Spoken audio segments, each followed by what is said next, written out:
Salut à toi, chrétien équilibré. Comment tu te portes? J'espère que tu vas bien tout comme moi. Alors, j'ai tenu à partager cette vidéo avec toi. J'ai tenu à te faire comprendre quelque chose de très important aujourd'hui encore pour ta foi chrétienne, pour ta marche avec Christ. Je voulais juste te dire, en fait, si tu es un enfant de Dieu, tu n'es pas obligé de vivre dans le péché. Alors, je me présente tout d'abord, je suis Gaël Ngok, promoteur de la page Chrétien Équilibré. Alors, si c'est ta première fois de voir cette page, sache que cette page est là pour t'amener encore à avoir un équilibre, c'est-à-dire savoir associer vie spirituelle et vie séculaire. Car il faut toujours savoir, si tu es un enfant de Dieu, alors tu as des racines célestes, mais tu dois être ici sur la terre. En attendant que le Seigneur Jésus revienne, il faut t'épanouir, mais sans oublier que tu appartiens au royaume des cieux. Alors, aujourd'hui, je voulais partager quelque chose avec toi. L'un des constats qui est fait, je crois que si tu as eu à marcher avec des enfants de Dieu, tu vas te rendre compte de quelque chose, c'est que plusieurs vivent encore dans le péché, bien qu'ils ont accepté le Seigneur Jésus, bien qu'ils ont décidé de suivre Jésus, ils ont encore du mal à sortir de la vie du péché dans laquelle ils étaient avant. Alors, j'aimerais te faire comprendre quelque chose de très important. Je sais pas, c'est le matin ou c'est le soir. Bon, chez moi, il est bientôt 5 heures, mais j'ai tenu à le faire ce direct très tôt. Alors, c'est quoi? L'une des premières choses que tu dois savoir, si tu veux apprendre à marcher dans la sanctification, c'est que tu dois d'abord changer ton mindset. Tu dois d'abord changer ta façon de penser par rapport au péché. Tu dois changer ta façon de penser par rapport au péché que tu commettais avant. La Bible nous dit dans le livre de Romains chapitre 12 au verset 2, ne vous conformez pas au siècle présent, mais soyez transformés par le renouvellement de l'intelligence que donne l'Esprit, afin que vous connaissiez, vous sachiez quelle est la volonté de Dieu, ce qui est bon, agréable et parfait. Donc pour dire que si tu veux même connaître la volonté de Dieu, la façon dont Dieu voudrait que tu marches avec lui, alors il faut d'abord que ton mindset change. Ça, c'est la première chose. Maintenant, qu'est-ce qui change ton mindset? C'est la parole de Dieu. Je vais prendre un exemple très simple. Généralement, nous, enfants de Dieu, nous avons souvent un mindset assez bizarre où nous disons, oui, personne n'est parfait. Oui, personne n'est parfait. Oui, je ne suis qu'un homme. C'est vrai, je suis enfant de Dieu, mais je ne suis qu'un homme. Alors, tu n'es qu'un homme, c'est bien vrai, mais aussi tu es un enfant de Dieu. Tu es un enfant de Dieu aussi. Donc, ça veut dire que tu es censé vivre comme un enfant de Dieu. Si tu es un enfant de Dieu, ça veut dire que le péché aussi ne devrait pas te dominer. Le péché ne devrait pas avoir l'ascendance sur toi. Donc, il faut changer ton mindset. Il faut changer ton mindset. Nous allons faire un tour dans le livre de Romains. Romains chapitre 8. Du verset 1 à son 9e verset. Romains 8. Du verset 1 à son 9e verset. La Bible nous dit, maintenant donc, il n'y a donc plus de condamnation pour ceux qui sont unis à Jésus-Christ.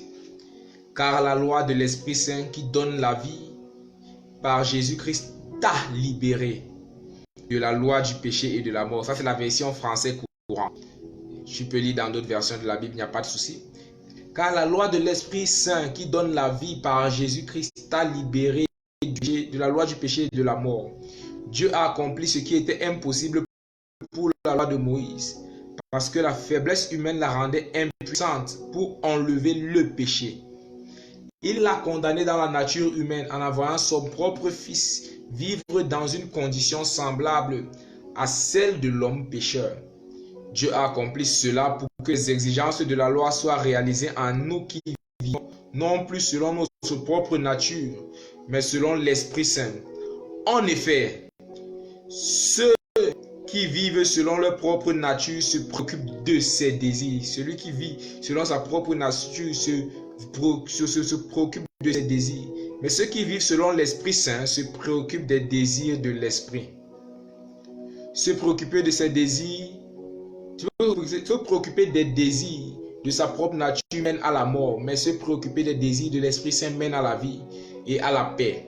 Ceux qui sont dominés par les préoccupations de leur propre nature sont ennemis de Dieu. Ils ne se soumettent pas à la loi de Dieu et ils ne le peuvent même pas. Ceux qui dépendent de leur propre nature ne peuvent pas plaire à Dieu. Verset 9. Verset 9. Mais vous ne vivez pas selon votre propre nature. Vous vivez selon l'Esprit Saint, puisque l'Esprit de Dieu habite en vous. Celui qui n'a pas l'Esprit de Christ ne lui appartient pas.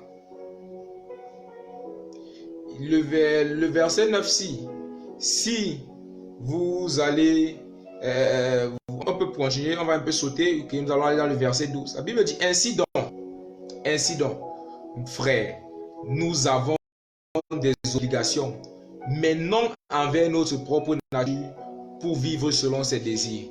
Je voulais te faire comprendre quelque chose aujourd'hui. Tu n'es plus obligé. La Bible dit dans Louis II, on dit, vous n'êtes plus redevable à la chair pour vivre selon ses désirs. Tu n'es plus redevable à la nature que tu avais encore avant. Tu ne lui dois plus rien. Tu ne lui dois plus rien du tout. Tu n'as plus rien à voir avec cette nature-là. Jésus-Christ t'a déjà délivré. Si tu es un enfant de Dieu, bien sûr, je le précise encore, Jésus-Christ t'a déjà délivré. Alors, il est temps pour toi de dire non au péché. Il est temps pour toi de dire je ne fais plus ça. Tu n'es plus obligé de vivre comme ça. C'est vrai, tu vas dire tu n'es qu'un homme, mais tu es un enfant de Dieu. Et alors, tu as la domination sur ces choses-là. La Bible dit que la loi de l'Esprit, l'Esprit qui donne la vie par Jésus-Christ, t'a affranchi de la loi du péché et de la mort. Tu as déjà été délivré. Tu as déjà reçu cette délivrance-là par l'Esprit de Dieu qui vit en toi. Alors, s'il te plaît, il est temps maintenant de dire non au péché. Maintenant, toi qui n'as pas encore été uni à Jésus-Christ, peut-être tu vas même dans une église, tu vas à l'église, tu fais de bonnes choses, mais toi-même tu reconnais que tu n'es pas uni à Christ. Toi-même tu reconnais que tu n'es pas encore un enfant de Dieu. Alors je t'encourage vraiment à le devenir. Si tu veux le devenir, tu peux nous contacter par Messenger, nous écrire directement par Messenger sur notre page Chrétien Équilibré. Nous serons vraiment ravis de pouvoir vous assister. Toi là qui n'es pas encore enfant de Dieu, je peux t'assurer, c'est un plaisir d'appartenir à Jésus. C'est un plaisir d'appartenir à Jésus. C'est un plaisir d'avoir ses péchés effacés. La Bible dit que Jésus-Christ, Dieu, quand Dieu parlait à l'ange, Dieu au travers de l'ange Gabriel parlait à Marie, il disait cet enfant s'appellera Jésus car il délivrera son peuple du péché. Jésus vient pour te délivrer du péché. Jésus vient pour te délivrer du péché. Il ne vient pas d'abord pour te donner des choses matérielles ou des biens, mais il vient d'abord te délivrer du péché qui t'emprisonne tant depuis longtemps. Alors fais le bon choix, donne ta vie à Jésus-Christ dès maintenant et tu seras pardonné de tes péchés, tu auras une vie nouvelle. Et toi, enfant de Dieu, je te rappelle encore, ne l'oublie pas, tu es un enfant de Dieu, alors tu dois vivre comme le Père est. La Bible dit, soyez saints comme votre Père Céleste est saint. Tu as déjà la capacité d'être saint. Tu n'es pas obligé de vivre dans le péché. Tu n'es pas obligé de faire comme tout le monde. Non, toi, tu es une personne spéciale. Tu es déjà mis à part. Ne l'oublie jamais. Vraiment, je prie que cette vidéo te bénisse. Je prie qu'au travers de cette vidéo, ton mindset par rapport au péché change. Je prie qu'au travers de cette vidéo, ton mindset par rapport à ta marche de sanctification change. Que le Seigneur te bénisse abondamment. Shalom, shalom.